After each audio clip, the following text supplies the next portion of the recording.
Bonjour à tous. Aujourd'hui, j'ai le plaisir de recevoir Jérémy Rouzeau, qui me fait le privilège de m'accorder quelques minutes aujourd'hui pour parler immobilier, pierre-papier, SCPI, notamment la SCPI Kianéos Pierre, gérée par la société de gestion Kianéos.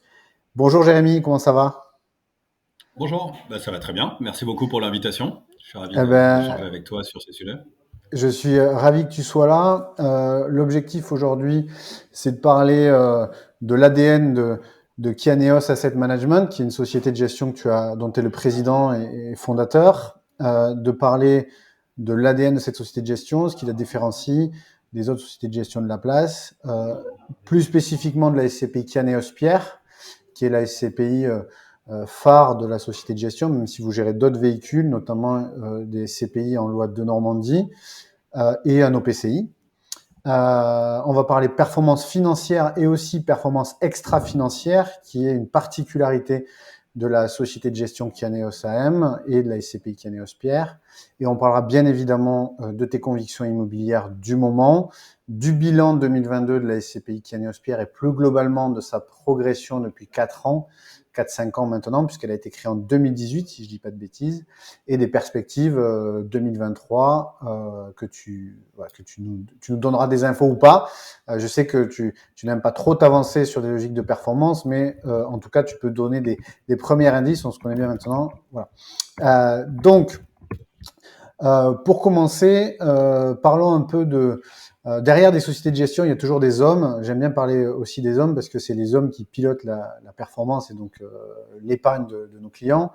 Euh, je voudrais qu'on parle un peu de toi et de ton parcours parce que la particularité euh, chez toi, c'est que tu viens au départ plutôt de l'univers de la gestion financière, au sens fonds d'investissement financier, et tu as migré, alors je ne sais pas si c'est un champ, on verra que la migration, en tout cas tu as basculé plutôt sur la gestion de fonds immobiliers en créant ta propre société de gestion. Et donc, est-ce que tu peux nous en dire un peu plus sur ton parcours et ce qui t'a amené à un moment donné à te dire c'est le bon moment pour moi de me lancer, j'ai une opportunité, je veux aller sur ce marché-là et je veux créer une SCPI dédiée à l'immobilier résidentiel et à la performance énergétique du bâtiment. Voilà. Oui, avec plaisir. Si je reprends vraiment à la base, moi je suis ingénieur de formation. Ensuite, j'ai fait un master en finance. Puis je suis parti à Londres faire du trading. Donc vraiment banque américaine, trader en dérivés de taux d'intérêt. Enfin, c'était vraiment le monde de la finance tel qu'on s'imagine, quoi. Et c'est vrai que j'ai pas trop accroché avec ce métier où je voyais pas vraiment l'intérêt de ce que je faisais. Ensuite, je suis rentré à Paris. Enfin, je suis allé à Paris et j'ai été gérant de fonds d'investissement, donc plutôt multi-actifs, donc un peu de produits dérivés et plutôt de la location d'actifs. Donc comme tu le disais, je n'étais pas du tout prédestiné à faire de l'immobilier. Là, c'était une expérience très intéressante qui a duré 6-7 ans, où moi j'aimais beaucoup tout ce qui était macroéconomie, etc. Un peu, encore une fois, le profil taux d'intérêt.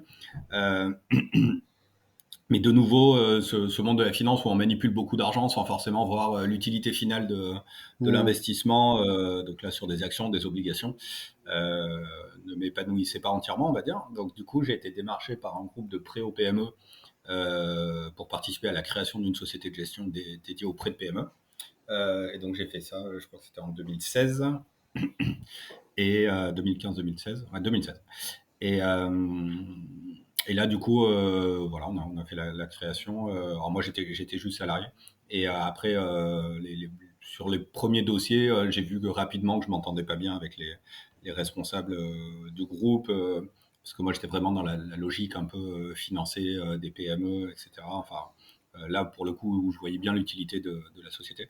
Et effectivement, il y avait une logique, et ce qui est bien normal, hein, de rentabilité financière au niveau des actionnaires, qui du coup correspondait. Enfin, je trouvais qu'il y avait un peu un mismatch là-dessus. Donc, du coup, je suis retourné dans le sud-est de la France, dont je suis originaire. Mmh. Et, j'étais même pas sûr de continuer la finance. Et à titre personnel, j'avais acheté quelques immeubles de rapport, puisque du coup, il y avait un moment là entre 2013, 2014 jusqu'en 2016 où j'habitais déjà dans le sud-est le week-end et puis j'allais travailler à Paris la semaine. Et effectivement, quand j'avais acheté ces immeubles de rapport, j'ai vu qu'il y avait un vrai problème de qualité du logement en France. Donc, c'est-à-dire que tous les immeubles que je visitais, je me disais, non, c'est pas possible. Il y a des gens qui payent des loyers qui sont vraiment très mal logés. Donc, du coup, voilà. Alors, moi, à titre perso, j'avais acheté quelques immeubles, je les avais rénovés, histoire que les gens soient mieux logés, etc. Et, euh, et voilà. Et donc, du coup, quand je pensais arrêter la finance, j'ai des gens, certains de mes clients, certains gens que je connaissais, qui m'ont dit, mais attends, ton histoire d'acheter des immeubles, de les rénover, le rendement a l'air intéressant et tout, pourquoi tu créerais pas une société de gestion pour le faire pour nous? Et donc, du coup, j'ai réuni un peu tout le monde autour d'une table et je leur ai dit, OK, je veux bien créer une société de gestion, mais par contre, l'objectif ne sera pas que de gagner de l'argent. Ça sera un objectif, il y aura plusieurs objectifs, gagner de l'argent et rénover le parc immobilier pour que les gens soient mieux logés. Et comme ça, au moins, on sait à quoi on sert. Voilà. Et toute l'idée, en fait, avec mon associé qui s'appelle Guillaume Picot, qui s'occupe plutôt de la partie travaux, c'est de dire si on arrive à capter un petit peu de la collecte des SCPI, un petit peu de cet argent du monde de la finance pour le réorienter vers des travaux de rénovation de l'immobilier résidentiel dans les villes qui en ont le plus besoin, qui sont plutôt les villes petites et moyennes.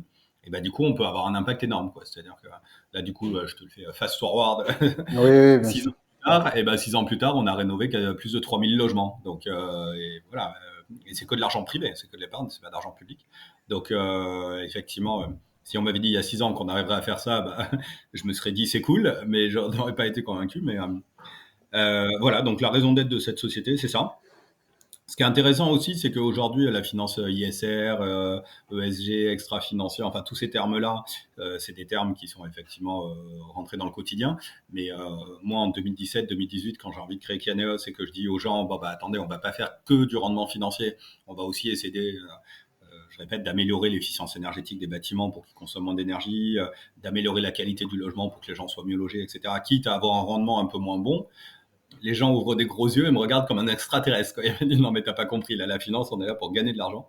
Et en fait, encore une fois, je pense que, je sais pas si c'est l'effet Covid qui est passé par là ou quoi, mais en tout cas maintenant ça paraît normal à tout le monde de se dire, bon bah, attendez, c'est bien de gagner de l'argent, aucun souci, mais il faut aussi savoir à quoi on sert dans l'économie. Quoi. Oui, Voilà. on va en parler après parce qu'effectivement, Kianeos Pierre, donc c'est une SCPI qui, depuis sa création, a vraiment intégré cette dynamique extra-financière dans son approche d'investissement.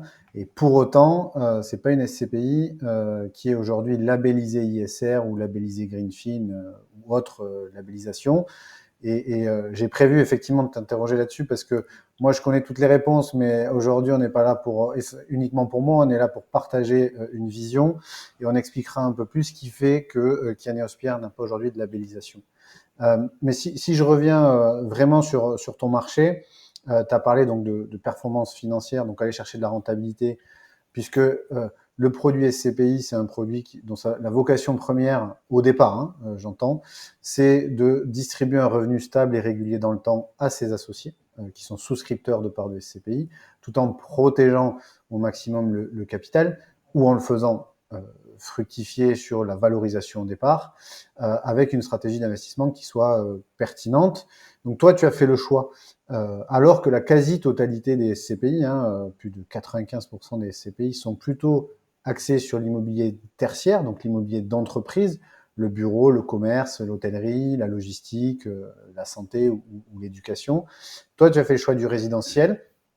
Et justement, j'ai envie qu'on parle de ton marché immobilier, ce qu'il est aujourd'hui, sa profondeur de marché, si tant est qu'on puisse l'évaluer. Mais en tout cas, c'est vraiment une ADN forte, encore une fois, puisque je viens de nous donner quelques chiffres. Il y a vraiment très peu de SCPI qui sont déjà de base sur l'immobilier résidentiel, et il n'y en a aucune qui a une stratégie d'investissement équivalente à la tienne. Donc, qu'est-ce qui fait qu'aujourd'hui, toi, en tant que président d'une société de gestion, tu te dis ce marché-là, il y a les investisseurs, confiez-nous des capitaux au-delà voilà, vous allez avoir de la rentabilité financière, même si nous, on travaille sur des travaux et de l'amélioration de la performance énergétique et que ça peut représenter un coût, une charge, parce que tout de suite, on le voit bien avec la transformation réglementaire au niveau du diagnostic de performance énergétique, ces changements, les gens, les investisseurs, quand ils entendent travaux, ce qu'ils voient, c'est charges, coûts et donc érosion de la rentabilité financière. Toi, ce que tu dis, c'est que les deux sont compatibles. Donc, comment tu fais peut-être tu peux embrayer sur un exemple type d'une rénovation ou d'un actif en particulier. Mais en tout cas, comment tu promets, entre guillemets, sans que ça soit garanti, c'est une promesse quand on est gérant de fonds, on dit, bah, voilà, on va vous faire de la rentabilité financière tout en améliorant, et c'est possible sur notre marché. Est-ce que tu peux détailler un peu plus le marché? Tu parlais de petites villes ou de taille moyenne, tu parlais d'actifs avec des perfs. Voilà. Est-ce que tu peux donner un peu plus d'exemples concrets aux gens qui nous écoutent? Alors, donc moi, mon avis sur mon marché, hein, qui est l'immobilier résidentiel privé. Donc déjà, de quoi on parle? En France, vous avez une grosse moitié de propriétaires. Donc nous, notre sentiment, c'est que la plupart d'entre eux arrivent à faire l'effort pour être logés correctement. Pas tous, mais la plupart. En plus, vous avez un petit quart de logements sociaux, 22-23%. Donc là, du coup, il y a des obligations réglementaires qui poussent les bailleurs sociaux à améliorer la qualité du logement. Et ensuite, vous avez de nouveau un petit quart de locataires du parc immobilier locatif privé. Donc ça, effectivement, ces gens-là, c'est là où il y a eu beaucoup d'études, des études de l'ADEME en particulier, qui prouvent que c'est là où il y a le plus de passoires énergétiques. Et donc, par extension, c'est là où la qualité du parc immobilier est la plus mauvaise. Donc, c'est là qu'on se concentre. Oui, toi, tu Dans vas ce pas sur le logement marché-là, social, tu vas pas sur le logement social, c'est pas non, ça voilà, ta je fais cible. pas de logements sociaux et souvent quand on n'investit pas dans les zones les plus luxueuses des villes. On est vraiment dans le milieu de gamme, là où on a des locataires qui vont gagner entre 1 et 1,5 fois le SMIC. C'est-à-dire vraiment, si tu prends la répartition des revenus suivant l'INSEE, la moitié les plus riches sont propriétaires, le quart le plus pauvre, ça peut être souvent des gens qui travaillent pas ou pas beaucoup, etc., sont dans des logements sociaux. Et puis après, tu as les gens qui bossent, qui gagnent entre 1 et 1,5 fois le SMIC, c'est le troisième quartile de la population. C'est la plupart du temps nos locataires. Et donc, plus précisément, on va sur les zones géographiques, les villes petites et moyennes. Et alors là, c'est intéressant parce que souvent, quand je le dis, les gens sont surpris. Mon avis sur le parc, sur ce parc-là immobilier, Juste pour c'est que les prix sont définition de très. petite, pardon, je te coupe, c'est définition de petite et moyenne ville. C'est quoi pour toi? C'est Oui, en gros, on n'est pas ni à Paris, Lyon, Bordeaux, Nantes, Toulouse. On n'est pas dans les grandes métropoles régionales. Voilà, on est à l'extérieur, donc ça va être des villes, on peut être jusqu'à 100 000 habitants. Hein. Je veux dire, on a des actifs à Nîmes. Nîmes, il y a 110 000 habitants. Mais on n'a pas peur non plus d'aller dans la petite ville de 1500 habitants qui est à 5 minutes en voiture de Nîmes, que personne ne connaît, mais qui en fait, c'est des Nîmois qui n'ont pas envie d'habiter à Nîmes. Alors, je prends l'exemple de Nîmes parce que c'est pas très loin de chez nous, mais enfin, on peut avoir la même réflexion. Oui, parce qu'on Mais l'a pas notre dit, mais la gros société de gestion est à Avignon, hein. est basé à Avignon, à Voilà. côté d'Avignon, Ouais. exactement. Notre gros terrain de jeu, on va dire, c'est des villes entre 10 et 30 000 habitants. Voilà, ça va être le gros du truc. Mais encore une fois, quand je dis une ville de 30, 40, 50 000 habitants, ça peut être la ville, c'est-à-dire le code postal de la ville, ou le Mm. code postal juste à côté du petit patelin en périphérie immédiate. Voilà, ça nous fait pas peur. C'est même très souvent très intéressant d'investir. Oui, parce que ça Alors, peut être des villes dormantes, mais les gens travaillent sur Nîmes, mais viennent. En fait, oui, ça et peut être puis des villes dortoirs, quoi. tu peux aussi avoir une dynamique dans lesquelles il y a certaines villes sur lesquelles le centre-ville s'est enrichi, il y a d'autres villes sur lesquelles le centre-ville s'est paupérisé. Donc il n'empêche que tu as un bassin de population avec un bassin d'emploi, mais par contre, d'un point de vue qualité de vie, il y a des villes pour lesquelles le centre-ville s'est paupérisé et la proximité immédiate, au contraire, est beaucoup plus agréable et beaucoup Oui, plus oui. recherchée. Donc Mm. effectivement, je répète, c'est pas un code postal que tout le monde connaît, mais par contre, ça reste des villes intéressantes. Et donc, mon avis sur ce parc immobilier, c'est que les prix de l'immobilier en France sont très homogènes. Et alors là, quand les gens, je leur dis très homogène, je dis mais très homogène à 1 700 € du mètre carré. Alors là, tout le monde me regarde avec des grands yeux parce que quand je parle avec des gens des SCPI, ils ont l'habitude des villes où on n'investit pas, encore une fois, Paris, Lyon, Bordeaux, et Nice et Cannes, et ce que vous voulez. Euh, mais en fait, vous vous rendez compte que partout en France, vous avez des déformations des prix quand vous vous rapprochez des grandes métropoles régionales. Mais par contre, à l'extérieur des grandes métropoles, qu'on soit au nord, au sud, à l'est ou à l'ouest, effectivement, ce prix moyen autour de 1 700 € du mètre carré, on le retrouve souvent. Donc, nous, sur ces villes-là, je répète, 10-15 000 habitants, on va chercher des immeubles en bloc, on n'achète que des immeubles en pleine propriété. Et là, ce qui est intéressant, c'est qu'on arrive à bénéficier d'assez fortes décotes parce qu'on est assez seul sur ce secteur. Et Oui, donc, du peu de coup, concurrence et en plus tu achètes sans conditions suspensives. Ou des fois voilà, tu as des conditions suspensives. exactement. Ok. Ouais. Alors, je donne un exemple. Tu vas dans une ville de 15 000 habitants et tu as un immeuble de 15 appartes et ça vaut genre 1 million d'euros ou 1 million d'euros. Et bah du coup, nous on va dire, bon, bah, très bien, votre immeuble qui vaut 1 million d'euros, bah, nous on vous fait une offre à 850 ou à 900. Euh, mais la question est qui va qui va venir en concurrence avec nous? Il y a quasiment pas d'investisseurs institutionnels en France sur le résidentiel. Les particuliers qui sont multimillionnaires, puisque du coup ils arriveraient à faire un investissement à quasi 1 million d'euros, et ben eux, ils vont plutôt aller investir leur argent dans les grandes métropoles parce qu'ils n'ont pas envie d'aller s'embêter. Quand on est multimillionnaire, on ne va pas s'embêter avec de la gestion locative dans une petite ville, etc., etc. Du coup, on se retrouve avec très peu de concurrence et c'est là où on arrive à avoir des décotes de vente en bloc. Donc, notre business model de base, c'est d'aller acheter un immeuble à entre 1000 et 1200 euros du mètre carré, de faire de la réno à 600 euros du mètre carré, d'avoir un prix de revient autour de 1008 euros du mètre carré. Et ça, du coup, donc, on peut calculer même une notion de rentabilité, puisque vous voyez que les calculs sont très simples. Si on arrive à louer ça à peu près 10 euros du mètre carré mensuel, donc ça veut dire qu'un logement avec une chambre, ce que nous on appelle un P2, ça va se louer autour de 400 euros, et avec deux chambres autour de 500 euros. Donc vous voyez que c'est des loyers qui sont très très raisonnables. Donc 10 euros du mètre carré par mois, ça fait 120 euros par an. On arrive à une renta qui est autour de 7%, entre 6,5 et 7% brut. On rajoute un petit peu d'effet de levier, on a un petit peu de dette dans la SCPI, et on enlève tous les frais du résidentiel qui sont très élevés, taxes foncières, gestion locative, etc., etc. Et donc effectivement, on arrive à distribuer un rendement qui est un petit peu au-dessus de 5%. Au début, on faisait même mieux parce qu'on avait très peu d'immeubles, donc c'était un peu, on arrivait à acheter un peu les pépites. Alors il y a, comme tout, des avantages et des inconvénients. Quand tu as peu d'immeubles, tu as des pépites, mais tu as peu de diversification du risque. Donc ça peut très bien se passer, ça peut mal se passer. Et là, aujourd'hui, par contre, on a une très, très forte diversification du risque. Je pense qu'on a plus de 3000 ou 3500 locataires aujourd'hui. Je pense qu'on est une des SCPI qui a le plus de locataires, alors qu'on n'est pas la plus grosse. Je pense que tu pourras confirmer, Jérémy. Oui. Et donc, du coup, vous voyez que dans cette logique, on a réussi au milieu à passer un 600 euros du mètre carré de travaux sur Kianos Pierre. Alors, ça peut être 400, ça peut être 800, ça peut être même des fois zéro. Il y a des fois, on fait juste une belle opération financière. C'est rare, mais ça arrive. Mais la plupart du temps, effectivement, on va être autour de 600 euros du mètre carré. Et avec ça, on a développé une expertise pour les travaux secondaires. Et c'est vraiment la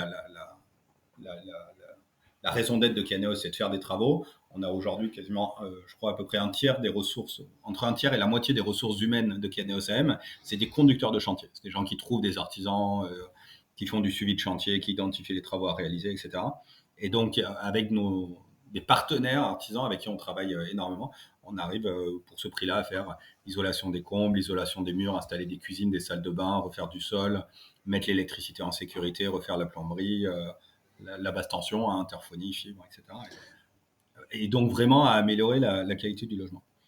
Cette chaîne Il y de avait une valeur, autre du coup, question. elle est totalement Pardon. intégrée, cette chaîne de valeur. C'est-à-dire, aujourd'hui, toi, la société de gestion, elle embauche des conducteurs de travaux.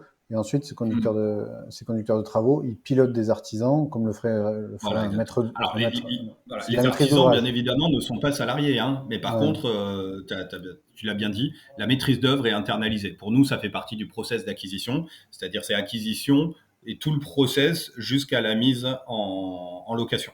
Voilà. Ok. Tu m'as posé une première question au début, c'était, tu disais, bah, ça serait intéressant de savoir pourquoi du résidentiel. Alors, Ouais. ça, c'est le petit côté Parce que, Jérémy en tête fait, dure.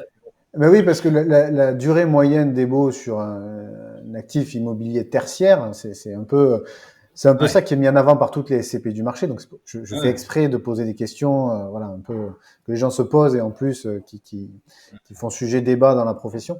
C'est l'actif immobilier tertiaire au départ, parce que les SCPI étaient sur ce marché-là au départ. Rappelons que quand les SCPI sont créés, c'était vraiment l'immobilier de bureau qui était la classe d'actifs phare et privilégiée par les SCPI.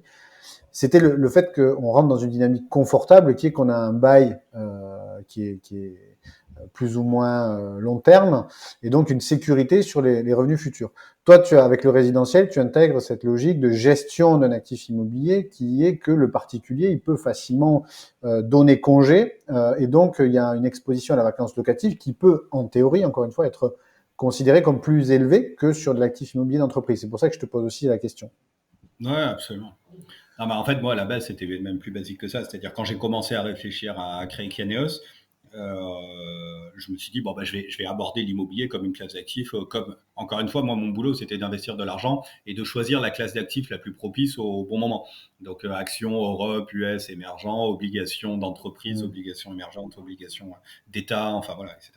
Et donc, du coup, je me suis dit, bon, bah, je vais regarder ça avec mes yeux de financier. Quels sont les risques? La vacance locative, les impayés, quels sont les avantages? Donc les avantages, c'est qu'effectivement le risque est différent du tertiaire, hein, c'est différent du commerce et des bureaux, au sens où c'est moins impacté par le cycle économique. C'est-à-dire qu'en période de récession, on peut avoir plus de vacances dans les commerces et les bureaux. Mais par contre, il faut toujours se loger. Donc, il y a toujours du monde dans le résidentiel. Et donc, du coup, je discute avec des gens et les gens me disent, bah, l'immobilier, Jérémy, c'est très simple. Il y a 3 règles. Localisation, enfin non, emplacement, emplacement, emplacement. Voilà. Alors, du coup, ça m'a fait rigoler parce que moi, c'était un peu, encore une fois, en venant des actifs financiers, on dit souvent, il y a 2 types d'investisseurs. Il y a ceux qui suivent le trend, qui suivent la direction, et puis il y en a ceux qui sont contrariants. Et moi, c'est vrai que j'étais plutôt contrariant, c'est-à-dire, j'aimais bien me dire, quand vraiment il y avait personne qui voulait investir dans une classe d'actifs, et ben j'essayais de me dire, bah, est-ce qu'il y a un moment où effectivement les performances arrêtent de baisser, et puis il y a un espèce de retour élastique, parce que on sait que dans la finance, en fait, il y a toujours ces effets élastiques, en fait. Et donc, je me suis dit, bon, bah, vu que tout le monde ne vise que l'emplacement prime, genre, je sais pas, les Champs-Élysées à Paris pour les commerces, me dit, bah, peut-être qu'il faut aller exactement à l'opposé, parce qu'il y a peut-être un truc intéressant à faire à l'opposé, quoi. Et effectivement, quand je regardais le couple risque-rendement de l'immobilier résidentiel en province, je me suis dit, waouh, bah, il y a quand même un rendement qui est pas mal. Et puis surtout pour un risque qui me semble. Donc, le risque, la vacance locative, bon, bah, le parc immobilier que j'ai visité, en tout cas, il est d'une qualité déplorable. Donc, si on fait des logements de bonne qualité, bah, du coup, je me dis, là, le risque de vacances locatives, il est quand même maîtrisé. Et d'ailleurs, je dis toujours ça aux gens. Les gens me disent, tu investis dans des zones détendues, par opposition à des zones tendues comme Paris. Voilà, Paris, zone tendue, Paris, ça. Et du coup, je leur réponds, je leur dis, je vous mets à défi de trouver un logement dans lequel vous iriez habiter dans une zone détendue. Et vous allez vous rendre compte que c'est très tendu. Et donc, c'était un peu la stratégie de se dire, bon, bah, la vacance locative, c'est comme ça qu'on va la gérer. Et pour l'instant, ça a l'air de fonctionner.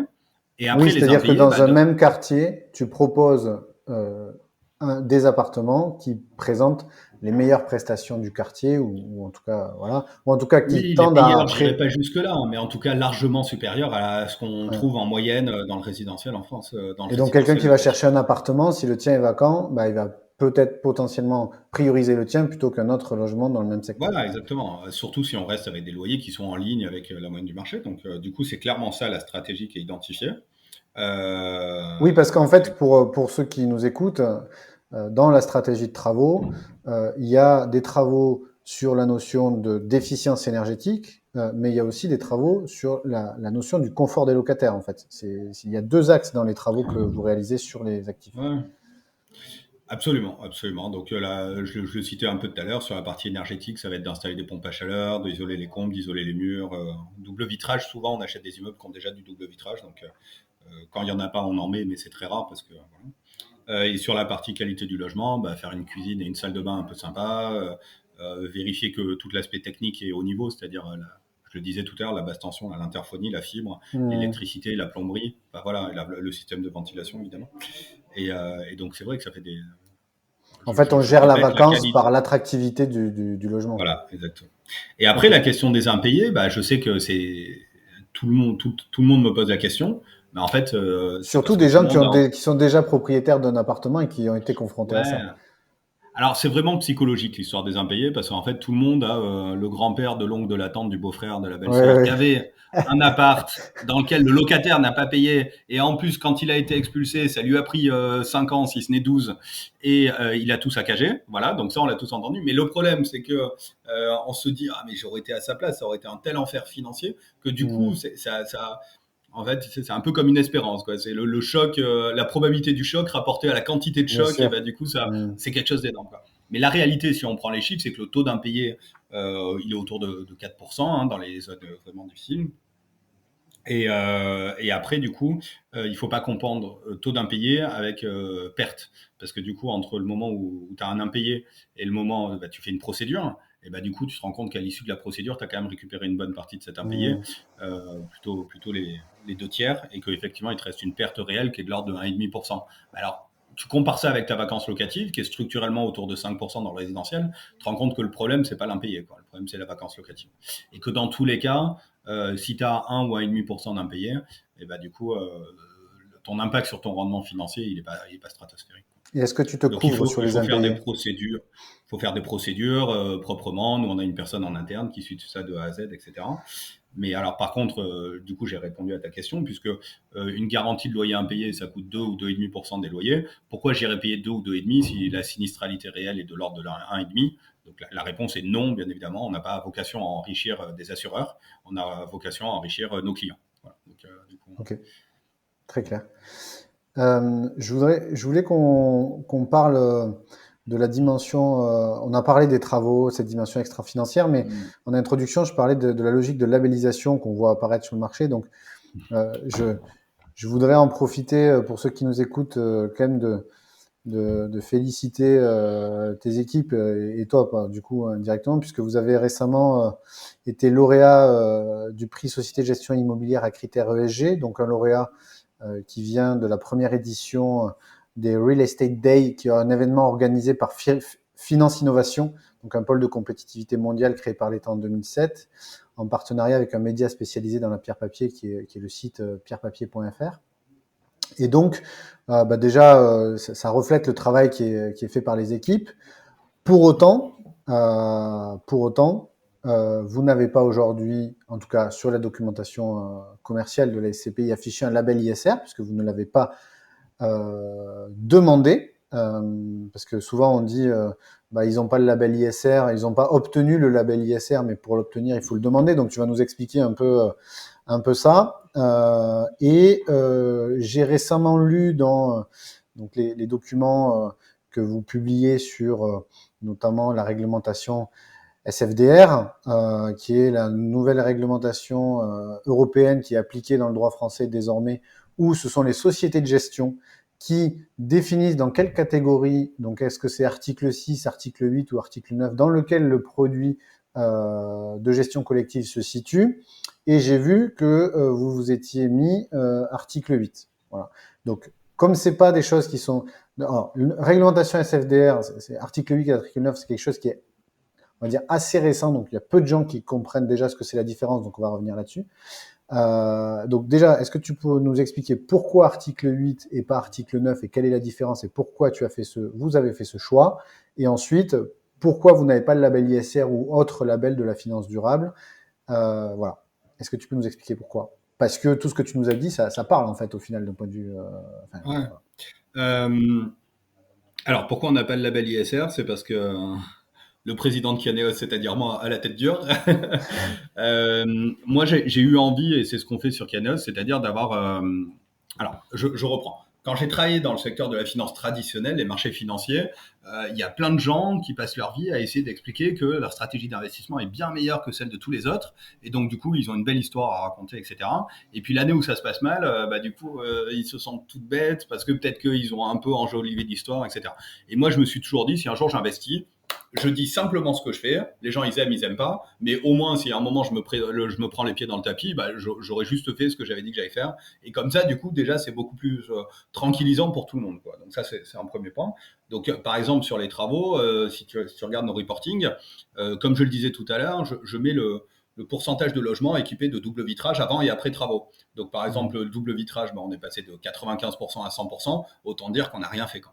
Par contre, les pompes à chaleur, on est passé de 5 à 70. On a installé plein de pompes à chaleur. Mais au moins, c'est clair, quoi. Je veux dire, les gens peuvent voir ce qu'on fait réellement. Et donc, du coup, il y a ça, surtout une dizaine de critères dont on parle sur l'efficience énergétique, la qualité du logement. Les gens savent précisément la typologie de travaux qu'on réalise. Donc ça, c'est la première chose.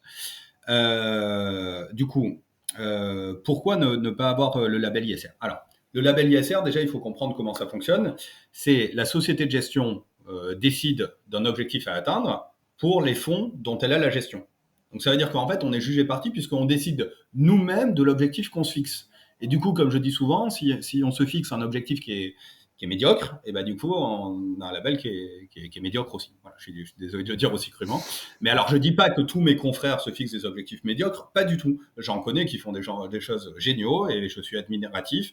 Et c'est génial qu'il y ait un label ISR, etc.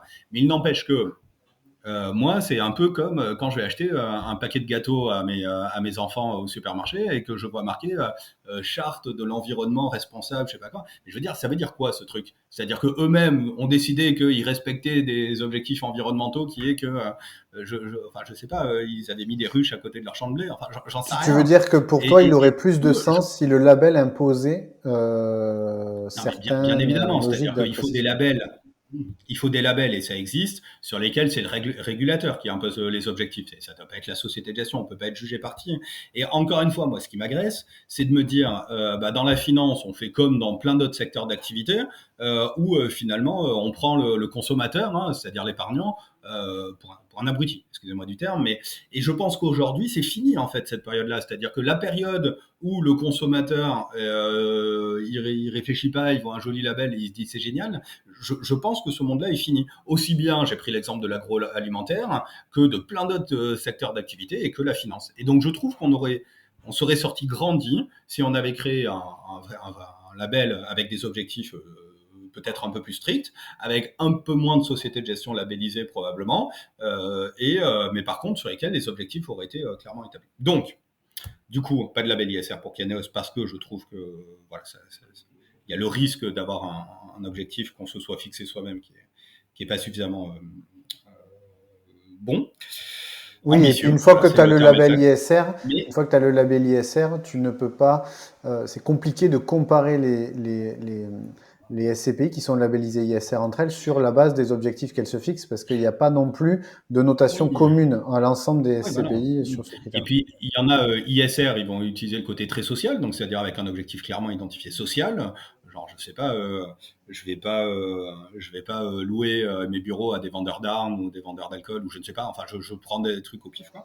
Et puis après, il y en a, ça va être complètement environnemental. Nous, effectivement, on est un peu sur les deux, mais oui, on est un peu sur les deux. Mais sur la partie environnementale, c'est plus facile à quantifier. Donc, je tiens à dire néanmoins qu'il y a d'autres labels qui existent. Il y en a un que personne ne connaît qui s'appelle le label Greenfin.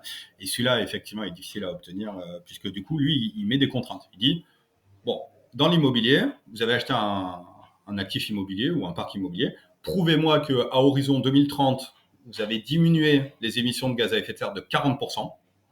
Et à horizon 2040, vous avez diminué les émissions de gaz à effet de serre de 55%. Bon, bah voilà. Alors celui-là, les contraintes sont strictes. J'ai moi-même discuté, parce que j'avais appelé, je me rappelle, au MTES, le ministère de la Transition environnementale et solidaire. J'ai appelé la personne qui était sur le label. Et lui, pour le coup, j'avais une vision assez alignée avec lui. C'est-à-dire, il me disait, bon, attends, moi, si personne n'a mon label, il n'y a pas de problème. Personne ne l'a, parce que personne, ça intéresse personne. Mais par contre, celui qui l'a, là, il n'y a pas de débat. On sait qu'il fait son boulot correctement. Donc, moi, un label comme ça, ça m'intéresse. Et je dis pas que j'arriverai à l'avoir. Aujourd'hui, sur Kianeos Pierre, on n'y arriverait pas. Mais peut-être sur d'autres fonds, tu as parlé tout à l'heure des Normandie où on fait un peu plus de travaux, peut-être qu'il y a un moment où on arrivera à l'avoir. Mais voilà, mais donc cette typologie-là de label, en tout cas, est susceptible de m'intéresser davantage que... Qu'est-ce qui fait que sur Kianeos Pierre, tu penses que tu ne l'obtiendras pas, le Greenfin par exemple? Parce que, alors il faut réduire de 55% ses émissions de CO2 sur 90% de son parc immobilier. Alors nous, effectivement, on a ce pourcentage de logements où on fait beaucoup de travaux. Mais alors 90% du parc immobilier sur lequel tu divises par deux ou par plus de deux les émissions de gaz à effet de serre, clairement c'est énorme. Ok. Et après, du coup, tu nous as posé la question oui, article 8, article 9, article 6. Ouais. Et donc, sur l'article 6 de la réglementation SFDR, c'est les fonds qui prennent pas du tout en compte les composantes, ce qu'on appelle ESG dans le jargon, c'est-à-dire les objectifs environnementaux, sociaux, gouvernance. Article 8, moi, ma manière de voir les choses, qui est probablement un peu simplifiée, mais pour le grand public, ça ira bien, c'est de dire, on prend en compte le financier et l'extra-financier, et les deux sont à peu près au même niveau. Et article 9, c'est l'extra-financier est plus important que le financier. Donc voilà, donc on a vraiment un fonds qui est dédié à atteindre des objectifs ESG avant tout. Voilà, oui, ce qui n'est pas le cas de Kianeos Pierre. Ouais. Non, voilà, nous on est au milieu de ce que je dis depuis 2017, c'est-à-dire on a trois objectifs, de 2018, pardon, trois objectifs qui sont tous au même niveau, financier, environnement, via les travaux d'amélioration de performance énergétique, et sociaux, via les travaux d'amélioration de qualité du logement. Voilà. Ok, très clair. Voilà. Je te propose d'enchaîner un peu sur le bilan 2022 de la SCPI Kianeos Pierre. Parce que le bilan est quand même très bon. Pourquoi je dis ça? Parce que on est sur une SCPI qui a un taux de distribution. Donc je rappelle que le taux de distribution aujourd'hui, c'est la division entre les revenus réellement versés au cours de l'année par la SCPI divisé par le prix de souscription de la part au 1er janvier de l'année. Et donc un taux de distribution qui est de 5,37 ou 5,36 et ce taux de distribution est supérieur à la moyenne du marché, puisque la moyenne du marché est à 4,53. Donc, c'est en ça que je dis que les résultats financiers sont très bons, c'est qu'on est au-dessus de la moyenne du marché. On est sur une capitalisation de 238 millions d'euros à peu près au 31 décembre de l'année, à peu près 85 millions de collectes l'année dernière. Tu disais plus de 3000 lots en gestion, effectivement, tu connais bien tes chiffres. 3290. Moi, j'ai les notes sous les yeux, donc évidemment que je connais pas tous ces chiffres par cœur, mais je les ai quand même en tête. Ça représente à peu près 430 actifs immobiliers, donc 430 immeubles, et ces lots sont dans ces immeubles-là. Et ils sont 100% en France. Et donc, j'avais envie qu'on parle de ce bilan, et je vais tout de suite peut-être commencer par le point qui... parce que moi j'accompagne des investisseurs depuis près de 10 ans et donc je connais un peu leur questionnement et toujours leur questionnement c'est de regarder les tendances. Souvent, parce que quand une SCPI est créée en 2018, on ne peut pas l'analyser sur 15 ans, mais en revanche on peut voir sur les 4, depuis sa création un peu comment elle évolue. Et donc quand on regarde la tendance de la SCPI Kianeos perd, bien qu'encore une fois en 2022 les résultats financiers sont très bons, au-delà des extra financiers dont on a parlé depuis tout à l'heure, on s'aperçoit quand même que la tendance, c'est que le taux de distribution baisse. On était à plus de 6, voire même plus de quasiment 7% en 2018 ou 2019. On était à plus de 6% sur les dernières années. Et là, cette année, on est à 5,36 et on voit que le dividende qui est passé de 17 euros par part par trimestre, il est aujourd'hui à 14 euros. Donc, naturellement, la question qui me vient, c'est comment tu expliques cela, même si tu as donné des premiers éléments de réponse, mais je pense que c'est sur ton marché. Et donc, au-delà de l'explication, c'est à quoi il faut s'attendre. Est-ce que cette érosion de distribution va continuer voilà. Comment tu vois les choses et où est-ce que tu en es aujourd'hui? Alors absolument, le rendement et d'ailleurs on en a déjà un peu parlé au début, c'est-à-dire que comme je disais, quand on crée la SCPI, tu achètes quelques pépites. En 2018, on avait 4 immeubles dans la SCPI, ce qui devait représenter peut-être une vingtaine d'appartements. Du coup, c'est là où tu as très peu de diversification. C'est un peu comme, je pense, quand tu parles à tes clients qui disent pourquoi j'irais acheter une SCPI plutôt que d'acheter un appart. Si tu as un appart, peut-être que du coup tu vas économiser les frais de gestion de la SCPI, etc. Enfin, tu dois avoir plein d'arguments, etc. Mais par contre, peut-être que ton rendement sera meilleur. Mais par contre, si tu as un locataire de ton appart qui paye pas, et du coup, ton rendement, c'est zéro. Bien sûr. Et donc, du coup, effectivement, tu as moins d'actifs, c'est plus risqué, mais potentiellement plus rentable. Donc, c'est pour ça que ce dont tu parlais au début, c'est-à-dire des rendements vraiment très élevés, tu as parlé de 17 euros par part, etc. Et tout ça, je pense que c'est vraiment anecdotique les premiers trimestres. Par contre, là où tu as raison, c'est qu'on a eu une longue période entre 15 et 16 euros par part qui est devenue 14. Et donc, quelles sont les perspectives? Alors, les perspectives, il y en a plusieurs. On est dans une phase, je pense, assez nouvelle, au sens où on a de l'inflation, on a des taux d'intérêt qui ont augmenté. Et moi, donc, toujours pareil, au-delà d'aller donner le chiffre du futur, que je ne connais pas, que tu ne connais pas, que personne ne connaît, j'aime bien essayer de donner des éléments de réflexion. Donc, il y a des choses qui sont positives, il y a des choses qui sont négatives. Dans les choses qui sont négatives, c'est que on a une inflation du prix des travaux. Voilà. Donc ça, c'est effectivement dans les choses négatives. Faire des travaux, ça coûte plus cher qu'avant. Avant, on arrivait à peut-être 600 euros du mètre carré. Peut-être que maintenant, ça va nous coûter plutôt 700, 750, etc. Donc forcément, ça a un impact direct sur le rendement. Donc ça, c'est le premier point.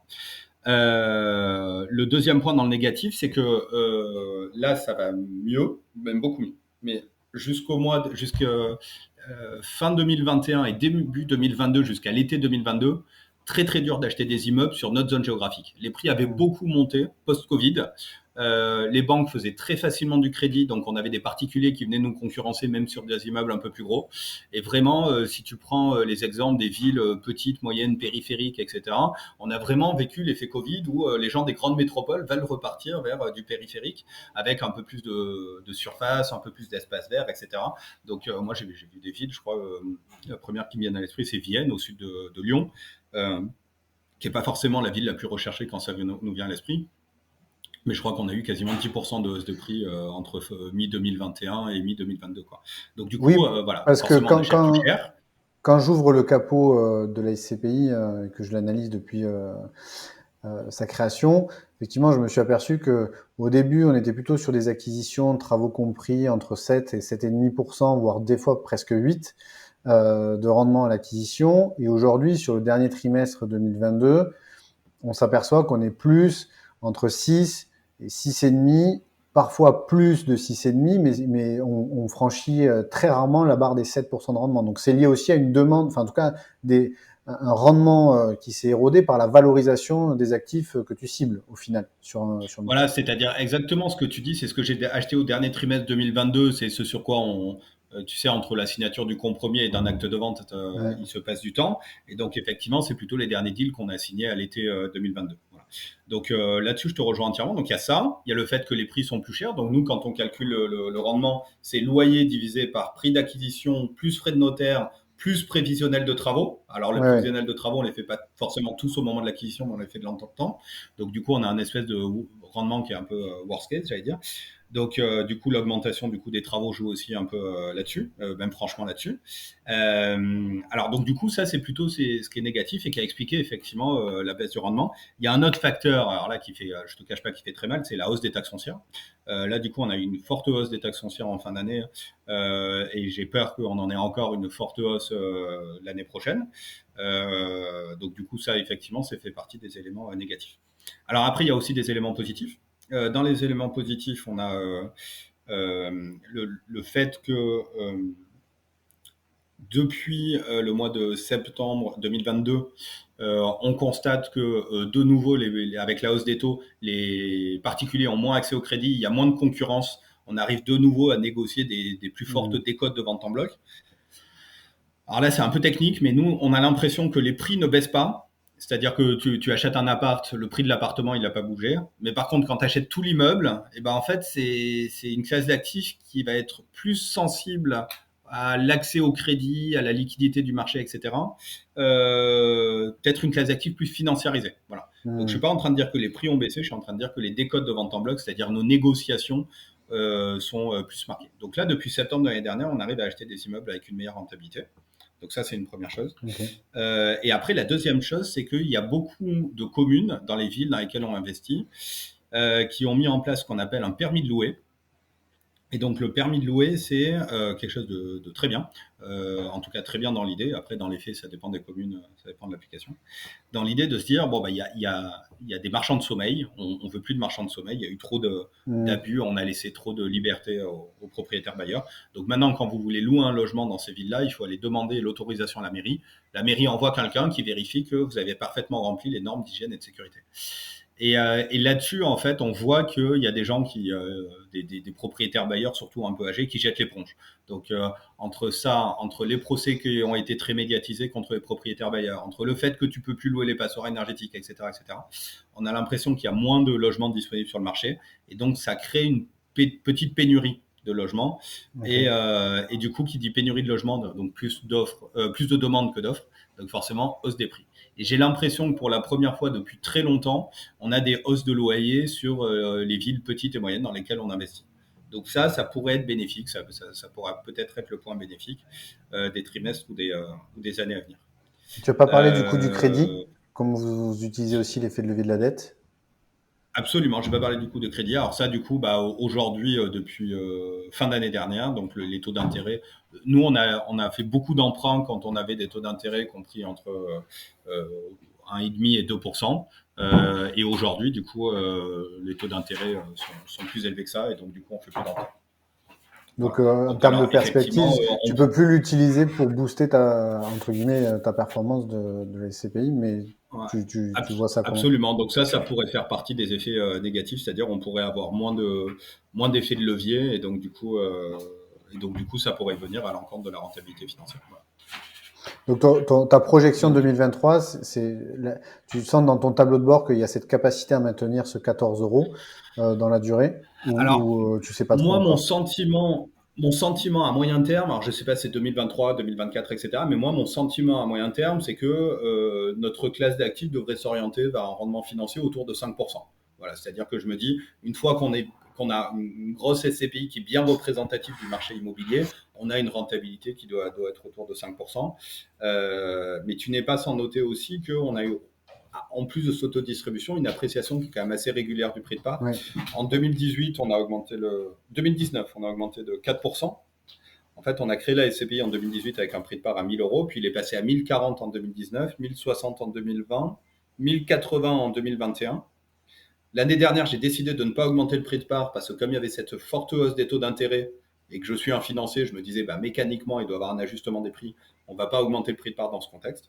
Mais là, du coup, on est en train de recevoir nos valeurs vénales. Et bien évidemment, je ne te parlerai jamais d'une hypothétique augmentation du prix de part parce que je n'ai pas le droit. Mais en tout cas, je suis en train de calculer mes valeurs de réalisation, reconstitution, etc., qui, tu sais, reflètent l'appréciation du marché immobilier.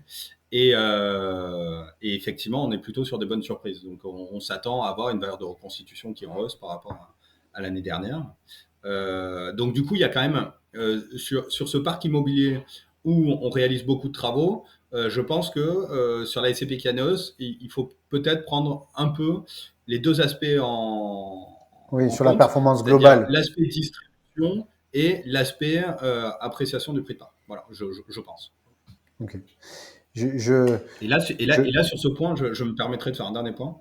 Sur ce point, pareil, je ne sais pas de quoi l'avenir est fait, mais ce que je constate, c'est que si tu regardes la différence entre les prix du neuf et les prix de l'ancien, rénové, j'entends, il y a un écart qui est vraiment énorme. C'est-à-dire que les prix du neuf, on en a beaucoup parlé, ça a beaucoup augmenté. Le foncier est cher, les travaux de construction, comme pour nous, la réno, ça a beaucoup augmenté, etc. On est sur des prix du neuf qui sont vraiment très élevés. Je crois que tu les connais mieux que moi d'ailleurs, donc tu pourrais me dire. Mais nous, on arrive encore à sortir de l'ancien rénové aujourd'hui, si on regarde les bulletins trimestriels, inférieurs à 2 000 euros du mètre carré. Donc, du coup, ça fait un très gros écart. Alors, du coup, je me dis deux possibilités. Soit les prix du neuf doivent baisser, mais là, je sais pas comment c'est possible parce que on va pas inventer des matériaux moins chers, hein, je crois pas. Il y a plutôt et, plus et puis il y a les d'obligations marges des environnementales là-dessus. promoteurs à respecter pour qu'ils puissent vivre. Voilà, exactement. Et puis construire en bois, ça coûte plus cher que construire en béton, hein, Mmh. donc du coup, c'est soit du coup le prix de l'ancien pourrait combler un peu le gap. Donc voilà, c'est encore une fois, je suis pas là pour vous dire ce qui va se passer à l'avenir, je n'en sais rien, mais de donner des pistes de réflexion. Et il y a un dernier sujet sur lequel je voulais t'amener, parce que moi, c'est un des atouts que je trouve chez la SCPI Kianéospire, au-delà de tout ce on a déjà dit.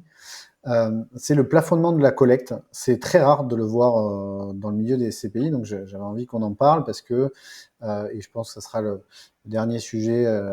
Si vous avez écouté jusque-là, merci. C'était de rester encore quelques minutes parce que c'est un sujet important, enfin intéressant dont on va parler. L'année 2022, ça a été l'année record de collecte pour les SCPI, historique, plus de 10 milliards d'euros collectés. Et effectivement, une société de gestion vit parce qu'elle collecte de l'argent et parce qu'elle gère des actifs, une société de gestion de SCPI. Et chez Kianeos, vous avez fait le choix de plafonner la collecte de Kianeos Pierre tous les mois. Moi, je sais pourquoi, mais j'avais envie que tu puisses en parler parce que je trouve que c'est comme on oublie souvent que la gestion d'un véhicule collectif, et on en parlait avec David Sexig lors de l'enregistrement du premier épisode de ce ensemble, c'est l'adéquation entre la collecte et les investissements réalisés. Et certaines sociétés de gestion collectent de l'argent indéfiniment, voilà, et des fois on voit les performances qui s'érodent. Donc toi, tu as fait le choix de plafonner la collecte. Est-ce que tu peux nous dire les motivations de ce choix et voilà, et expliquer comment fonctionne ce système de plafonnement? Ouais. Effectivement, comme tu as dit, c'était un choix qui n'était pas facile à prendre, mais il faut reprendre la genèse de la société. Je veux dire, on démarre en 2018, on dit on va faire du résidentiel et des travaux de rénovation. Bon, les gens, encore une fois, je le répète, nous regardent bizarrement. 2019, on commence à faire nos fin 2018, courant 2019, on fait nos premiers investissements, nos premiers travaux. Les gens se disent ah bah tiens, ça marche pas mal, le bon rendement comme tu as dit, hein, la création parce qu'on est sur les quelques immeubles pépites. 2020 Covid, tout s'arrête et là du coup post-Covid, on a oublié, mais les gens ont peur des bureaux à cause du télétravail, ont peur des commerces parce qu'on n'a plus le droit d'aller dans des commerces si tu t'en souviens, ça a Oui. existé. Et donc du coup, les gens se disent bon tiens, on veut du résidentiel, qui fait du résidentiel? Jérémy. Et là, je te le donne en mille, 2021, 100 millions de collectes. Alors, du coup, inutile de dire qu'on n'était pas préparé. Quoi. Si je me refais l'historique, là, en 2020, je crois qu'en mai, on collecte 3 millions, en juin, 4 millions, en juillet, 5 millions. On finit l'année, je crois, en décembre avec 10 millions de collectes. Enfin, un truc complètement fou. Quoi. Et donc, du coup, on n'est pas staffé, on n'a pas suffisamment de ressources humaines. Et donc, du coup, 2022, on dit, stop, parce que sinon, on va se retrouver à acheter des immeubles qu'on n'a pas envie d'acheter. Et je crois qu'effectivement, on est les premiers à avoir fait ça. C'est-à-dire, on a écrit dans nos statuts qu'en 2022, on ne pouvait pas collecter plus de 6,8 millions par mois. 6,7, 6,8. Voilà. Et donc, du coup, quand on avait fini de collecter nos 6,7 millions par mois, et ben après, on faisait une liste d'attente et ça basculait sur le mois d'après. Mais alors, ça n'a pas découragé les gens parce que je me souviens un CGP, un distributeur à qui je m'entends très bien, qui m'a dit « Jérémy, sur ton histoire de plafonnement de collecte, je suis schizophrène. D'un côté, je trouve ça génial parce que tu protèges les anciens investisseurs, parce que du coup, si tu collectes trop, tu vas acheter n'importe quoi, tu vas prendre du retard sur les travaux, etc. Ça va être cata pour le rendement de la SCPI. Donc d'un côté, je trouve ça très bien. D'un autre côté, c'est pénible parce que du coup, je suis obligé de dire à mes clients, bon, bah alors attendez, vous souscrivez aujourd'hui, votre souscription va être enregistrée qu'un mois plus tard. En plus, nous, on a 6 mois de délai de jouissance Ouais, parce qu'on fait beaucoup de exactement. C'est ce travaux. que j'allais te Donc du dire, c'est coup, que en fait, c'est vrai que ça. voilà. Et en fin d'année, au mois de novembre, on était même sur 2 mois. C'est-à-dire que je me rappelle, en novembre, on commençait la collecte de janvier, voire même février. Enfin, c'était vraiment... Alors, l'avantage, c'est que 2022, ça a été vraiment une année de restructuration. On a fait 2 choses très importantes. On a recruté beaucoup. Chez Kianeos AM, on est passé de 20 à 35 personnes, avec beaucoup de recrues de conducteurs de chantier, de manière à vraiment accélérer sur la partie travaux et être capable d'investir. Parce que acheter des immeubles, c'est vraiment pas là où il y a de soucis. On est sur une zone qui est... enfin, sur une classe d'actifs qui est très peu concurrentielle, on en a parlé. Donc, il y a beaucoup de besoins de rénovation, il y a beaucoup d'immeubles à vendre, surtout depuis les contraintes sur les passoires énergétiques. Donc là, il n'y a pas de souci. Sur les travaux, il nous fallait beaucoup plus de gens, il fallait être beaucoup plus armé, beaucoup plus organisé. Donc 2022 a servi à ça. 2022 a aussi servi à créer notre propre société de gestion locative. Donc du coup, maintenant, la gestion locative, c'est Kianeos qui s'en charge. Donc du coup, on a tout automatisé en termes des flux financiers, on a normé les process, etc. Donc du coup, on s'est permis d'attaquer un parc immobilier beaucoup plus important. Et donc là-dessus, on a déjà 25 recrues. Donc au total, le groupe Kianeos pour gérer les SCPI, on va dire, on est passé de 20 personnes à quasiment 60 personnes. Donc maintenant, on est prêt à absorber davantage de collecte. Et cette année, on a augmenté le cap de 2 millions d'euros. On est à un peu plus de 8,5 par mois. Et donc, je pense que d'ici cet été, on va être capable d'augmenter un peu. Et effectivement, les gens n'auront plus ce problème de souscrire au mois de mars et d'avoir leur souscription qui est enregistrée au mois d'avril. Mais encore une fois, comme tu l'as très bien dit, Jérémy, on l'a pas fait pour nous et pour moi personnellement. C'est-à-dire que moi, plus je collecte, plus je gagne d'argent. Mais on s'est dit, on va plutôt essayer de rester raisonnable et de viser le long terme, c'est-à-dire d'avoir une SCPI qui continue à acheter des actifs de bonne qualité, qui est capable de gérer ses travaux en temps et en heure, etc., etc. Et d'ailleurs, je crois qu'en l'espace de 4 ou 5 trimestres, on a notre taux d'occupation financier qui s'est amélioré de 8 ou 9 points du fait, effectivement, qu'on arrive à faire des travaux dans des délais beaucoup plus courts. Donc, effectivement, je te remercie d'en avoir parlé. Je crois que c'était vraiment quelque chose de nouveau, d'avoir une contrainte aussi forte, c'est-à-dire statutaire, sur le cap de la collecte. Mais ça serait à refaire, on referait tout pareil, même si effectivement ça a été gênant pour quelques-uns des souscripteurs qui ont dû attendre 1 ou 2 mois de plus pour voir leur souscription enregistrée. Voilà. Je rejoins parfaitement ton partenaire sur cette logique schizophrène, mais qui est celle des clients d'une manière générale. C'est que, enfin, ça sent, je respecte beaucoup les avis de chacun, mais je veux dire, on voit bien tous les leviers protecteurs qui sont faits d'un côté, et après, des fois, il y a toujours des avantages, des inconvénients, et l'inconvénient, c'est que du coup, on doit attendre un peu plus longtemps. Mais si c'est pour pérenniser dans le temps son revenu et la performance de ses placements, ça mérite en tout cas d'être analysé comme tel. Mais voilà, je voulais qu'on en parle parce que c'est vrai que ça se fait très peu dans les SCPI. C'est la seule société de gestion, ou peut-être il y en a 2, mais voilà, qui applique cette logique de plafonnement de la collecte dans ses statuts. Des fois, il y a des arrêts temporaires de commercialisation, mais que ça soit écrit dans les statuts de cette manière-là, en toute transparence, ça n'existe nulle part ailleurs. Voilà. Écoute, Jérémy, merci beaucoup. Ça fait plus de 50 minutes qu'on échange ensemble et c'est toujours très difficile de s'arrêter entre 30 et 45 minutes. Donc, on a encore dépassé. Écoute, c'est pas grave. J'espère que de toute façon, c'est qu'on avait des choses à dire, des choses intéressantes. J'espère que ça vous a plu. Merci encore d'avoir accepté cet échange, Jérémy. À très bientôt. Merci à toi. Et bon courage pour cette année 2023 et on attend de bons résultats. Merci, Jérémy. Salut. Merci, à bientôt. Au revoir.